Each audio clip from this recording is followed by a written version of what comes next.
அப்புறம் நீங்க weight loss பத்தி சொல்லியிருந்தீங்க 123 123 அப்படின்னு சொல்லிட்டு. இப்போ நான் ஒரு 5 கிலோ குறைக்கணுன்றதுக்கே பெரும் போராட்டமா இருக்கு. சுகரை கண்ட்ரோல் பண்ணுன்றாங்க, முடியல. அது இல்லாம டயட் ஃபாலோ பண்ண அது இதுன்னு. எப்படி 123ல இருந்து இப்போ எவ்வளவு இருக்கீங்க? இப்போ வந்து நான் வந்து மிஸ் யூனிவர்ஸ் போறப்ப 68 இருந்தேன்.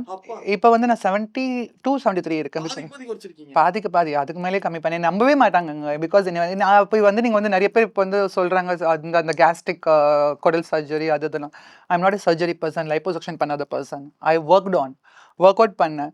அதே மாதிரி வந்து நம்ம இன்னைக்கு வந்து கொஞ்சமாக வெயிட் கம்மி பண்ணாலும் அது சஸ்டெயினாக இருக்கும். இந்த மாதிரி சர்ஜரிஸ் பண்ணிட்டு மற்ற விஷயங்கள் பண்ணுற வெயிட் லாஸ் வந்து இட்ஸ் லைக் வந்து நம்மளை அழிச்சிக்கிற மாதிரி என்ன ஆமாம். Because being a trans already நாங்கள் 2 சர்ஜரி பண்ணியிருக்கோம். அதே ஒரு பெரிய பெயின் எங்களுக்கு. அதில் கொடுத்த குளோரோஃபார்மே வந்து நிறைய உங்களுக்கு உடம்புக்கு சைடு எஃபெக்ட்ஸ் கொடுக்கும், நிறையா இருக்கும். ஸோ அந்த விஷயம் ரொம்ப நான் கான்ஷியஸாக இருந்தேன்.